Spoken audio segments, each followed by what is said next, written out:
Known death penalty for Coco Peace family killer. Hello people, welcome back to the channel. Zigdan Media. Now we see where Rushane Barnett was in court today for his prosecution. And persons were expecting the death penalty, but then it turned out otherwise. People, I have some excerpts from the court hearing today I'm going to play for you to listen and share your comment as to what you think about the whole situation. Now this man murder a mother and him children and our children them, and will be behind eating breakfast, lunch and dinner while a family have to live with the loss of their loved one. What are your thoughts, people, on such an outcome? What are your thoughts? Let me know in the comment section. Let me know in the comment section, people, because I want to really heart-rending, yeah, man, I want to really touch the core. A man kill off a family members, and he's behind bars. What this world come to, people? What's happening to the system to protect us, to protect our families? So people, without further ado, take a listen to what Paula Lowlin had to say in the proceedings today, and share your comment in the comment section, and tell a friend to tell a friend about Zigdan Media channel. Alright peeps, bless up. In this matter, the accused has pleaded guilty to killing 5 persons. The Crown did properly serve the death notice, but in light of the fact, and we have explained this to the relatives of the victims, in light of the fact that at the first relevant date, Mr. Barnett has pleaded guilty to all 5 counts of murder on the indictment. As a matter of law, the Crown would then be obliged to remove the option of pursuing the death penalty as an option in sentencing before this court. And this is a matter of law, because everyone who pleads guilty is entitled to some amount of credit for pleading guilty.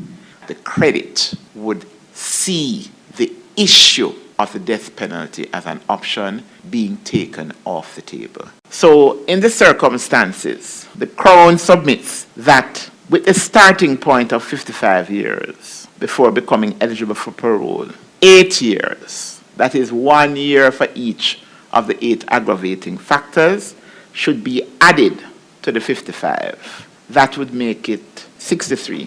2 years, that is 1 for each mitigating factor, ought to be deducted. That would take it to 61, and then we would have to deduct the 3 months that he has spent in custody. So that would take it to 60 years and 9 months in respect of each count.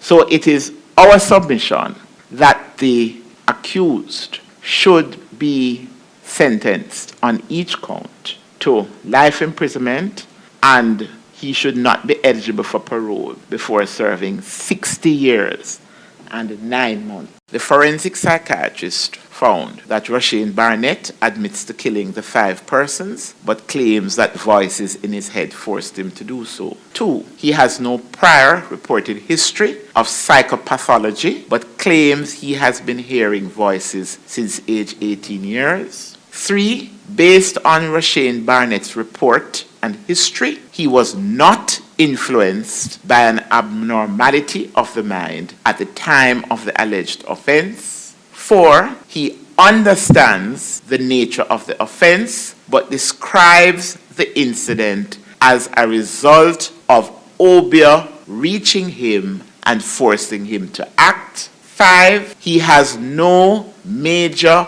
mental illness, but displayed antisocial personality traits. 6, he currently has no suicidal or homicidal ideas from the statement of Miss Gwendolyn Wright, the mother of Kamisha and the grandmother of the children, and from Mr. Henry, the father and the partner of Kamisha and the father of the youngest child, the kind of impact it has had on the family, on them, on the community of Cocoa Peace, and that this impact will be far-reaching, possibly to the end of their time on earth.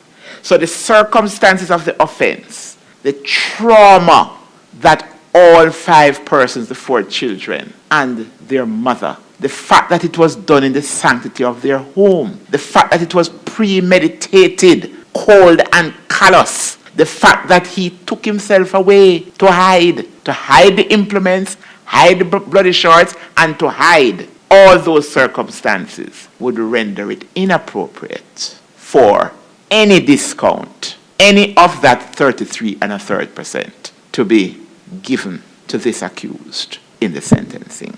Kamisha Wright suffered 48 incised wounds, all in the region of her neck, chest, and limbs. Keshawn Henry received 11 incised wounds, inclusive of an incised wound to the neck, which has been described as a cutthroat injury. And that is Keshawn Henry, the 23-month-old toddler. Kimanda Smith, 15 years old, suffered 9 incised wounds and 4 stab wounds. Shara Lee Smith, 11 years old, suffered 22 incised wounds and 2 scratches. Raphael Smith, 5 years old, suffered 5 incised wounds and a gaping wound to the upper anterior neck.